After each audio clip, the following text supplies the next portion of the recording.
మనలను రక్షించెను తనకే స్తుతి పాడెదము మనలను రక్షించెను తనకే స్తుతి పాడెదము యేసుని పాడలము సహాయకనే యుద్ధము యేసుని పాడలము సహాయకనే యుద్ధము. ప్రార్థన చేస్తాం. సర్వోన్నతుడైన తండ్రి, కృతజ్ఞతాపూర్వకంగా నీకు స్తుతి చెల్లిస్తామా. ఆగస్టు మాసం మొదటి ఆదివారం చర్చారు ఇతర అనేక ఆజీవితాలు కొట్టుకొని మీకు చూపిస్తాం. పరీక్షించుకునే భాగ్యం తెచ్చిన ఆ పరీక్షకు ఇష్టం లేని వారు ఎవరైతే ప్రభావం సరికి రాలేదో వారితో మేము మాట్లాడాలి. వచ్చిన వారితో మాతో కూడా మాట్లాడాలి. మాలో మూర్ఖత్వం, హృదయగర్వం, అహంకారం ఇవన్నీ కూడా తొలగించండి. మేము మీకు విధేయులమై మీ వాక్యం యొక్క మార్గం బట్టి మా హృదయాన్ని పవిత్రపరుచుకునే వారంగా చేయవలసిందిగా మనం చేసుకుంటున్నాం. సహాయం వాతావరణం స్మరించుకున్నందుకు వందనాలు తెలుసు. కృతజ్ఞత యేసు నామమున ప్రార్థించి వేడుచున్నా తండ్రి. ఎవరైతే అక్కడ మరి ఇతర ఉన్నారు వచ్చేయండి. ఒకరు మాత్రమే ఉండండి, చూసుకుంటారు. దేవుడి వాక్యంలో నుండి మనం కొన్ని మాటలు చూసుకుందాం. కొరింథీ రాసిన మొదటి పత్రిక 11వ అధ్యాయం. కొరింథీయులకు రాసినటువంటి మొదటి పత్రిక 11వ అధ్యాయము 28, 29 మనం అందరూ చదువుకున్నాం.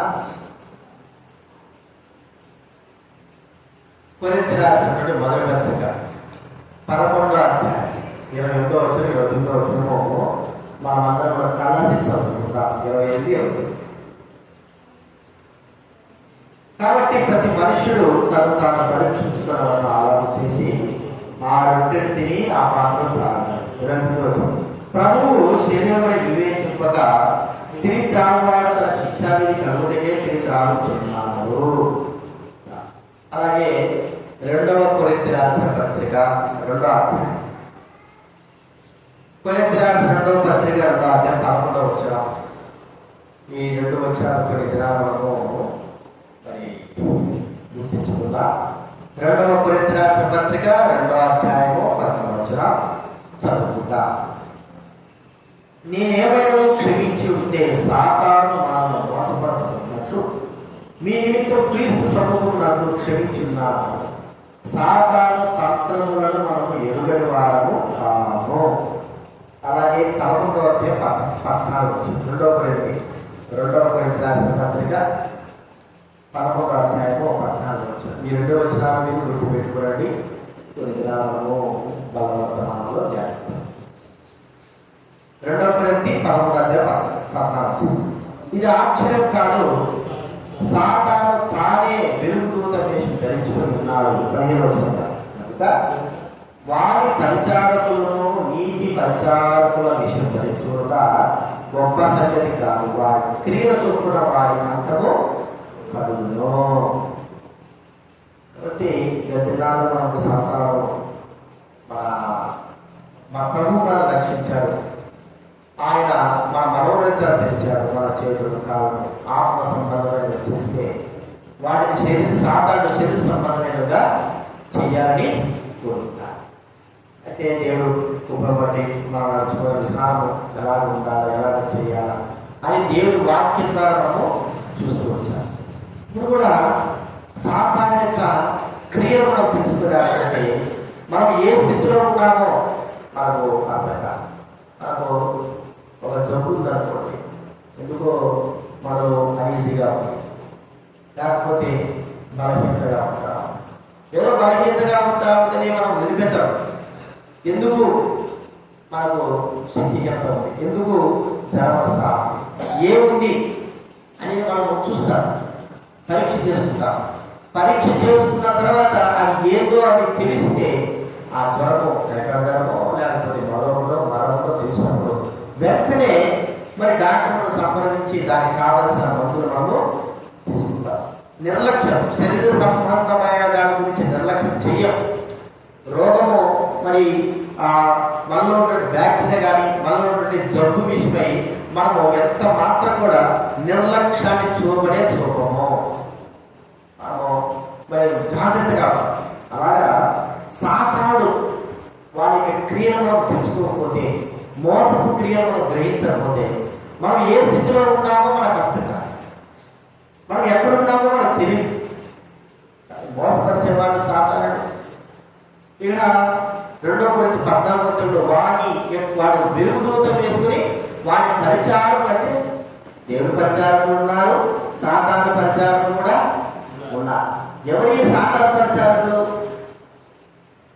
పరమపదంలో తిరిగేటువంటి ఆకాశం దూరాడుతున్నారా? ఎవరు? దేవుడి సంబంధులు కాని వాళ్ళందరూ కూడా సాతాను పరిచారకులే.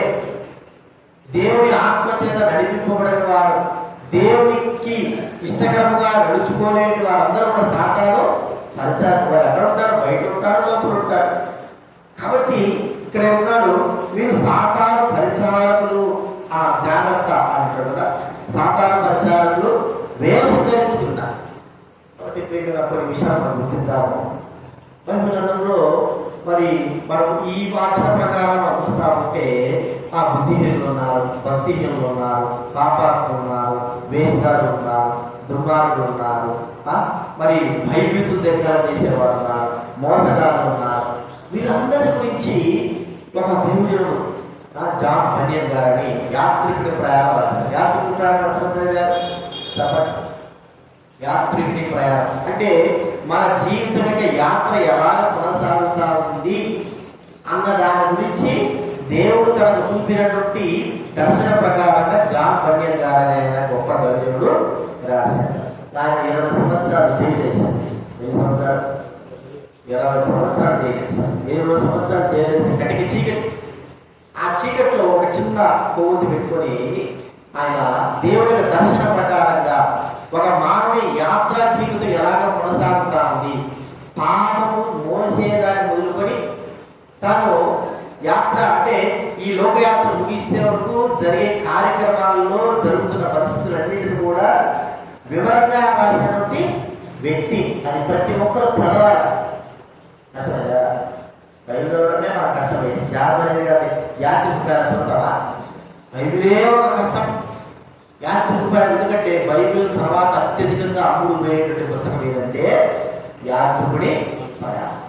మనిషి ఎలాగ జీవిస్తాడు, ఎలాగ ఉంటాడు, ఆ వ్యక్తి యొక్క జీవిత యాత్రలో వెళ్తున్న పరిస్థితుల్లో ఎలాంటి వ్యక్తులు తను ఎదురవుతారు, ఇవన్నీ కూడా ప్రభువు మరి ఆ జాబితాకు చూపించినటువంటి మార్గం. కాబట్టి ఇవి కూడా మనము యాత్రికుడి ప్రయాణంగా ప్రవర్తిస్తున్నాం కదండి. యాత్రికుడి మనము రక్షింపబడ్డాము, మానవసు పొందాము, పాపి మూట తిరిగిపోయింది, నీతి మార్గం నడుస్తున్నాము. ఒక మార్గం, ఏ మార్గం అది? ఇరుకు మార్గంలో మనం అందరం కూడా ప్రవేశించేశాము. వెళ్ళే సమయంలో, ఇరుకు మార్గం వెళ్ళే సమయంలో అనేకమైన విషయాలు, అనేకమైన వ్యక్తులు మనకు తటస్థిస్తా ఉన్నారు. ఆ వ్యక్తుల వలె మనం జీవిస్తున్నామా? అనేకమైన వారు తటస్తారు. ఎలాంటి వారు? ఒక్కొక్కరు ఒక్కొక్క విధానం అడుగుతారు.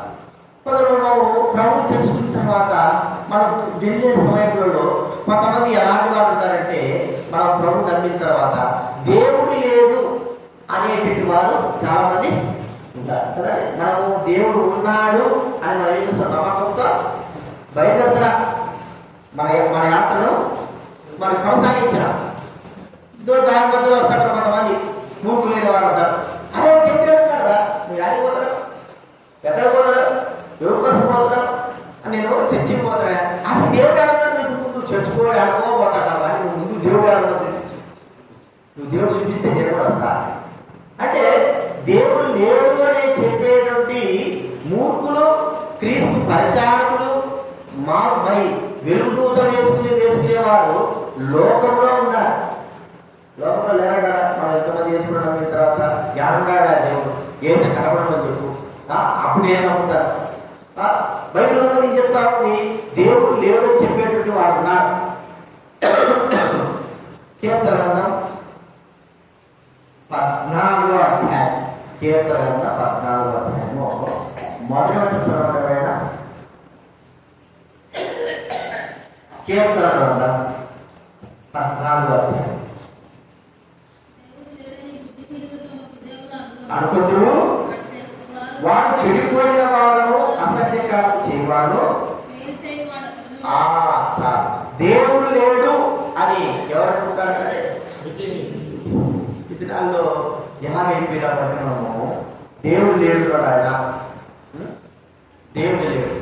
బైబిల్లో ఏం చెప్తా ఉంది? దేవుడు ఇష్టడైన వ్యక్తిని గురించి విశ్వాసం కలిగిన వాడు దేవుడు ఉన్నాడని కదండి. హెబ్రీ పత్రిక 11వ అధ్యాయం, హెబ్రీలకు రాసిన పత్రిక, దేవుని వాక్యం హెబ్రీలకు రాసిన పత్రిక 11వ అధ్యాయము 6వ వచనం ఎవరైనా? హెబ్రీ పత్రిక 11వ అసాధ్యము దేవుని యొద్దకు వచ్చువాడు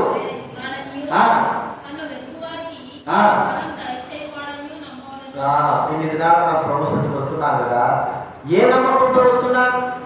కనపడ్డాడా ఒక దినాన మేము సునీతక్క కనపడ్డాడా దేవుడు? ఏ దేవుడు కనపడ్డాడా? దుర్గయ్య కనపడ్డాడా నీకు దేవుడు? ఇన్ని దినాలు మహిళకు వస్తున్నాం, కనపడ్డాడా? దేనిని బట్టి వస్తుందా మనము? ఉన్నాడనేది విశ్వాసముతో. అంటే ఇదే మనకి ఎప్పుడు చూస్తుంటే కనపడకుండా, ఎక్కడ చూస్తుంటే చెత్త బూజు అన్ని అట్లా ఉన్నాయి. కానీ ఇక్కడ ఎవరున్నారు? దేవుడు ఉన్నాడు. ఒక వ్యక్తి నమ్మకం బట్టి ఇక్కడికి వచ్చేటప్పుడు ఎలా రావాలంటే దేవుడు ఉన్నాడు. చాలా మంది మూర్ఖులైన వారు ఏం చేస్తుంటే ఆడపోతే దేవుడు ఆడుతాడు, ఏడపోతే దేవుడు ఆడుతాడు, ఎప్పుడో సంఘంలో దేవుడు ఆడుతాడు, అక్కడ అరే నీ ముందు నీ హృదయంలో లేడు దేవుడు. ఎక్కడో నీ హృదయంలో లేనివాడు, బుద్ధిహీనుడైన వాడు ఏం చేస్తాడు? అక్కడ లేడు ఇక్కడ లేడు అంటాడు. కానీ తనలో ఉన్నాడా లేడని గ్రహించలేని వాడుగా ఉంటాడు. చూడండి, వీడు కూడా దేవుడు లేడు అనేది ఆలోచన చెప్పే వ్యక్తి సాతాను క్రియలలో నడిచేవాడు. ఏదైనా గొడవ జరిగినాయకో, ఏదైనా తప్పుడు మార్గం జరిగిందనుకో, ఉన్నాయా దేవుడు? అక్కడే ఉన్నాడు దేవుడు, ఇక్కడే ఉన్నాడు దేవుడు. దేవుడు ఖచ్చితంగా తన ఆలయంలో ఉన్నాడు. అందుకే నేను ఆదికాండం 28వ అధ్యాయం మనం చూస్తే, ఆదికాండం 28వ అధ్యాయం 22వ అధ్యాయము 16 చదవండి. 16-17 ఆదికాండం. యెహోవా యాకోబు నిద్ర తెలిసి నిశ్చయముగా యెహోవా ఈ స్థలమందున్నాడు అని నాకు తెలియకపోయెను. భయపడి ఈ స్థలం ఎంతో భయంకరము, ఇది దేవుని మందిరమే కానీ వేరొకటి కాదు, పరలోకపు గవిని ఇదే అని సాతాను మనలో కలగజేసేటువంటి మొట్టమొదటి కార్యం ఏంటంటే, ఏడాడుందా దేవుడు? ఎక్కడున్నాడు దేవుడు? ఇక్కడ ఎక్కడున్నాడు దేవుడు? దేవుడు లేడు.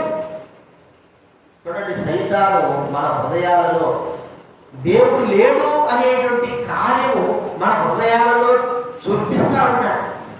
అందుకే చాలా మంది మందిరానికి రాదు, చాలా మంది దేవుడు కార్యాలకు రాదు. ఎందుకంటే అక్కడే ఉన్నాడు దేవుడు. ఎప్పుడోడికి చాలా మంది అంటాడు, ఎప్పుడోడికి రావచ్చు కదా అంటే అక్కడ ఉన్నాడు దేవుడు.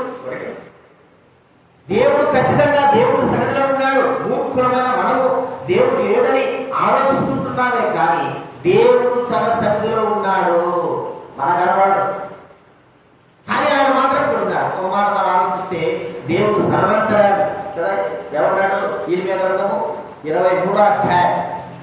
ఇర్మియా గ్రంథం 23వ అధ్యాయం 23, 24 తీయండి చదవండి.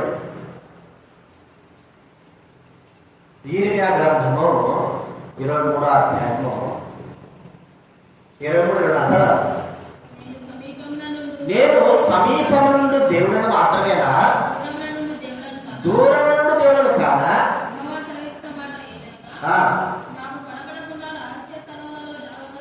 ఎవడు? భూమి ఆకాశముల యందంతటను, భూమి ఆకాశముల యందంతటను ఎక్కడైనా సరే ఎక్కడున్నాడు దేవుడు? ఉన్నాడు. అంత అనుగుణం ఉన్నాడు. చాలా మంది ఒక్కోసారి తప్పు చేస్తా ఉంటారు. అని దేవుడు నా దగ్గర ఉన్నాడు అనేటువంటి తలంపు లేకోకుండా చేస్తాను, తప్పులు చేస్తా ఉంటాను. దేవుడి స్థితిలోకి వచ్చిన తర్వాత దేవుడు ఇక్కడ ఉన్నాడనేది అవగాహన లేకోకుండానే మనము ప్రవర్తించే వారంగా ఉంటాం. బైబిల్ గ్రంథంలో ఉంది దేవుడు ఉన్నాడు. చూడండి ప్రసంగి గ్రంథం 5వ అధ్యాయము మొదలు. ప్రసంగి గ్రంథం 5వ అధ్యాయం మొదలు చదవండి. ప్రసంగి గ్రంథం 5వ అధ్యాయం మొదలు. సామెత తర్వాత ఉంటుంది. సామెత పోనప్పుడు చూసుకోవడము,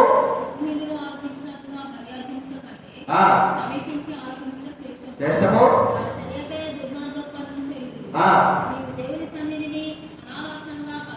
పలుకుటకు ఆలోచనగా దేవుడి సన్నిధిలో దేవుడి వారిగా మనం ఒకసారి గుర్తించుకుందాం.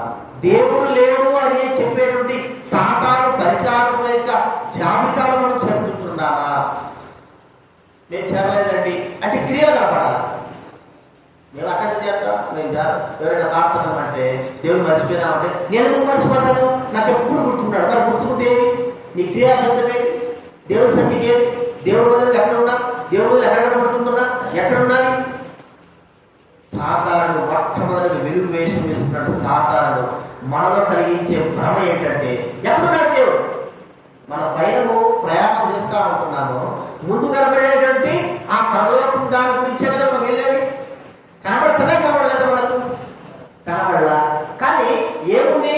విశ్వాసము. ఏం రాదాసన ఏముంది? విశ్వాసము.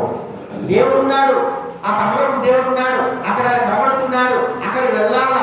కనబడినా కనబడకపోయినా మన ప్రయాణము దేవుడు ఉన్నాడనేటువంటి దృక్పథముతోనే మనం వెళ్తా ఉన్నాం. ఈ దినాల్లో అలాంటి దృక్పథాన్ని సాతాను చెరగొట్టి ఎక్కడున్నాడు ఏమున్నాడు అని ఆలోచించి మన జీవితాన్ని నాశనం చేస్తాం. ప్రభు సన్నిధికి రాలేకుండా చేస్తాం, ప్రభు సన్నిధిలో కూడా ఉండకుండా చేస్తాం. ఒక్కసారి మనం ఆలోచించాలి. సాతాను ఎంత తేలిగ్గా మనం మోసపరుస్తున్నాడు. మనం అనుకుంటున్నాము నేను జ్ఞానవంతుని కదా, నాకు ఏం లేదు కదా. మనల్ని బాగా మోసం చేస్తున్నాడు. మన క్రియలు చెప్తా ఉంటున్నాయి నీవు దేవుడు ఉన్నావా లేదా. సునీత చెప్పు, ఏం చెప్పలే కదా.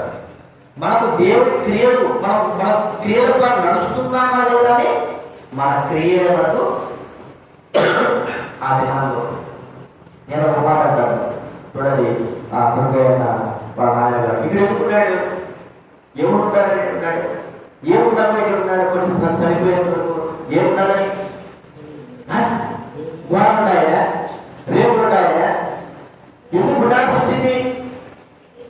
గ్రహించినాడు దేవుడి సన్నిధి. దేవుడు ఇక్కడ ఉన్నాడు. ఒక వ్యక్తిని కాదు, చాలా మంది దేవుడి సన్నిధికి దేవుడి సన్నిధిలో ఉండాలని పొరుగు పొరుగున వచ్చేవారు చాలా మంది ఉన్నారు. ఈ దినాల్లో ఎట్లుందంటే సాతాను కళ్ళు కప్పేసినాడు. దేవుడు లేడు, నువ్వు బాగా ఉన్నావు, దేవుడు లేడు. దేవుడు లేడంటే బుద్ధిహీనంగా కలగజేసే విధంగా మనకు దేవుడి బదులకి రాని కూడా చేస్తున్నాడు. లోకస్తులు అంటే అనుకోవచ్చు. మనమే ఏం చేస్తున్నాం చెప్పండి? దేవుడి సన్నిధికి రాలేకపోతున్నామంటే సాతానిక పరిచారములలో ఒకడైనటువంటి దేవుడు లేడని చెప్పేవాడు మనల్ని కట్టి మనం ఏం చేస్తున్నాడు? మన మైండ్లో డైవర్ట్ చేస్తున్నాడు. ఇప్పుడు ఎవరు పరిచారములుగా ఉన్నాం? మనం సాతాను పరిచారములుగా దేవుడు లేడు అని చెప్పేటువంటి పరిచారంగా చేపట్టాలి. దేవుడున్న వారైతే మనకు కడుగుల గోడ కానీ ఏదైనా సరే ఆ సన్నిధిలోకి ఆయన తన ఆలయంలో ఉన్నాడు, కీర్తనలో ఆయన తన సీఎంలో ఉన్నాడు, దేవుడి సన్నిధిలో ఉన్నాడు. ఇక్కడ వల్ల అనాలోచనగా చెయ్యం. ఆలోచన కొంతమంది పాపం చేస్తూ ఉంటారు, మోసం చేస్తూ ఉంటారు, దుర్మార్గం చేస్తూ ఉంటారు. కానీ దేవుడు తన ఆలయంలో ఉండి ప్రతి ఒక్కరి యొక్క వారికి క్రియల ఫలితంగా ప్రతిఫలం ఇచ్చేవాడుగా ఉంటాడు. మనం మర్చిపోకూడదు. ఎవరైనా నువ్వైనా నేనైనా దేవుడి సన్నిధి ఎందుకు పదే పదే దేవుడి ఆలయాన్ని ప్రేమించాడు. దేవుడి ఆలయం అంటే ఇక్కడ దేవుడు ఉన్నాడు. రాలేకపోవడానికి గల కారణం ఏమిటి? మన హృదయాల్లో ఉంటున్న ఆలోచన ఏంటి? ఎందుకు రాలేకపోతున్నా, ఎందుకు దర్శించలేకపోతుంటున్నా, ఎందుకు ప్రభుత్వంతో నిల్చుండలేకపోతున్నాడు అంటే సాధారణ ప్రచారం అయినటువంటి వాడు ఒకడున్నాడు. వాడు దేవుడు లేదని చెప్పేవాడు మన హృదయాల్లో కార్యము చేస్తా ఉన్నాడు. ఎందుకు పోతాం దేవుడి దగ్గరికి? మన హృదయాల్లో కార్యం చేస్తున్నాడు. ఇప్పటికైనా కళ్ళు తిరుగుద్దాం, ఇప్పటికైనా ఆలోచిద్దాం, ఇప్పటికైనా తెలుసుకుందా, ఇప్పటికైనా సరే బుద్ధిహీనం కాకోకుండా దేవుడు ఉన్నాడని భయం కలిగిన వాళ్ళని మనము ఇది మొట్టమొదటి మనం చూస్తాం. యాత్రికుల ప్రయాణ విషయంలో మనం గుర్తిస్తే మొట్టమొదటి మనం తెలుసుకోవాల్సింది దేవుడు ఉన్నాడు అనే దృక్పథంతో దేవుడి సన్నిధికి మనము రావాలి. ఇది మొట్టమొదటి. రెండవ చూస్తే రెండవగా ఆ సాతాను పరిచారకుడు ఏం చేస్తున్నాడు? ఒక పరిచారకుడు సాతానికి ఎన్నో దోషులు ఉంటారు కదా. ఒక దోషం గురించి మనం ఆలోచిస్తే వాడు ఏం చేస్తున్నాడు? మనల్ని మొట్టమొదటి ఏం చేస్తున్నాడు? ఆ దోత అనేవాడు దేవుడు లేడు, ఇంట్లో చూపించు, లేకపోతే లేదు, ఎందుకు పోతున్నాడు అని ఒక దూత పరిచారకుడు మనల్ని ఏం చేస్తున్నాడు? భ్రమపరిచి ప్రభు సన్నిధికి రానిపోకుండా మనల్ని ఆటంకపరుస్తున్నాడు. రెండవ దూత పరిచారకుడు ఎలాంటి వాడంటే వాడు భయం లేకుండా చేసేవాడు. దేవుడు అంటే భయం లేదు, దేవుడి సన్నిధిలో భయం లేదు. భయం ఎందుకు భయపడతావు? నువ్వు ఎవరికి భయపడుతున్నా? ఎవరికి భయపడాలా? భయపడడం ఏం చెప్తావు? మా భయపడవలసిన వాడు లోకంలో ఎవడికి భయపడినా భయపడకపోయినా ఎవరు భయపడాలి? ఎవరు భయపడాలి? దేవుడు భయపడాలి. కానీ లోకం ఇక్కడ వాక్యం చెప్తుంది. లూకాసు 18వ అధ్యాయంలో ఒక న్యాయపతి ఉన్నాడు, వాడు దేవుడికి భయపడ్డా మనుషులు కూడా లక్ష్య పడ్డాడు. మనం భయపడవలసిన వాడు అంటే దేవుడు. చూడండి, యెషయా గ్రంథం 8వ అధ్యాయం, యెషయా గ్రంథం 8వ అధ్యాయం 13వ వచనం. యెషయా 8:13.